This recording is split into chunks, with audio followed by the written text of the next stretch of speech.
প্রিয় ভিউয়ার্স, সবাই কেমন আছেন? আশা করি ভালো আছেন। রমজান মাস আইছে, কিন্তু আমি একটা কর্মচারী, আমি কাজ করি এই ফার্মে মুরগি ফালি। এখানে 4,000 মুরগি আছে, 4,000 মুরগি ফালি। রমজান মাস আইছে, এমন মালিকের কাজ করি ভাই, যদি বিশ্বাস করেন। আমি মুসলমানের ছেলে, আমি একটা কথা মিথ্যা কথা বলবো না, সত্যি কথা সত্যি বলবো। মানুষের ইফতার দেওয়া লাগে। রমজান মাসে যে কাজ করব কর্মচারী, তাকে খুশি রাখার জন্য ইফতার দেয় অনেক মালিকে। কিন্তু আমার যে মালিক ইফতারি দেয় না, মালিক কিচ্ছু দেয় না। রমজান মাসে ইফতারিও দেয় না, কিছু দেয় না। এই যে আজকে রাত্রে ভাত খাইব, কিন্তু আজকে উচিত ছিল ইফতারি দেওয়ার আমাকে বাড়িতে নেওয়ার জন্য, কিন্তু আমাকে ইফতারি দিল না। সকালবেলা নাস্তাও খাওয়ায় না, কোনো কিছু করে না ভাই। এমন মালিকের কাজ করি। তো কাজ কিন্তু খারাপ করি না, মালিক যাতে খারাপ হোক, কিন্তু কাজগুলা নিজের মনে করি, কাজগুলা করি। আমি মনে করি কাজগুলো আমার নিজের ফার্ম, নিজের মনে করি কাজগুলা করি। মুরগি রোগ সম্বন্ধে জানাই, মুরগি খাদ্য খাই ঠিক মতন দিই, বান্ডগুলো ভালো করে দিই, ভালো করে দিয়ে দিই, যেন ময়লা না থাকে, ফ্রেশ থাকে। তো কাজের মধ্যে কোনো অবহেলা নাই, কাজ ভালো করে করি।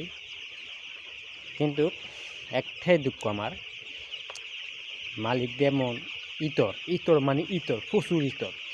এমন ইতর ভাই, আমি বাংলাদেশে এত জায়গায় কাজ করেছি, এই প্রথম আমি দেখতেছি এত ইতর মানুষ। কোনো নাস্তা নাই, পানি নাই, কিচ্ছু খাবার না, কিচ্ছু টোটালি বন্ধ। খালি বেতন তো 15,000। কোন বেতন 15,000 তো ঠিক আছে, কিন্তু কর্মচারীকে খুশি রাখতে হলে, ভালো রাখতে হলে, তাহলে কর্মচারীকে কিছু টাকা পয়সা দিতে হয়, নাস্তা খাওয়াইতে হয়। এটা কিন্তু বুঝলেও বুঝে না, মানে এমন কিপটা ভাই। কিপটা কারে কয়, সীমানা নাই কিপটার। 1 কেজি চাল কিনে আনবো, হাঁসা চাল কিনে আনবো, পালা চাল কিনে আনবো, যার কাজ করি। তো ভাই আসলে আল্লাহ গরিব বানাইছে, গরিবের কষ্ট। তো ভাই সবাই একটু আমাকে সাপোর্ট করবেন। অনেক কষ্ট করি, পরিশ্রম করি। আমি যদি ইউটিউব থেকে সফল হতে পারি, তাহলে আমি ফার্মের কাজ ছাড়িয়ে দিব। আপনারা একটু যদি আমাকে ভালোবাসা দেন, একটু টেকনিক্যাল দেন, তাহলে আমি একটু হেল্প পাবো। সবাই একটু আমাকে হেল্প করেন, ভিডিওগুলো চাইবেন, একটু শেয়ার লাইক করে দেবেন, তাহলে আমি একটু সফল হতে পারবো। আর আপনারা যদি আমাকে ভালোবাসা না দেন, তাহলে ভাই আমি কখনো সফল হতে পারবো না। আপনারা আশা বড় সঙ্গে আমি ইউটিউবে নামছি। তো আমি বুসি কাটতে কাটতে আপনার কাছে অনেক কথা বলছি, অনেক গল্প বলছি। তো বুসিগুলো আজকে সব বুসিগুলো সালছি, সালার পরে বুসি শুকনো আছে, এগুলা ফ্রেশ বুসিগুলো মানে বুসি শুকনো রাখি। মেন হলো বুসি। আপনি যদি বুসি শুকনো রাখেন, তাহলে আপনি মুরগি ভালো থাকবে। আর বুসি যদি শুকনো রাখেন, তাহলে মুরগি কখনো ভালো থাকবে না, অসুস্থ হয়ে যাবে।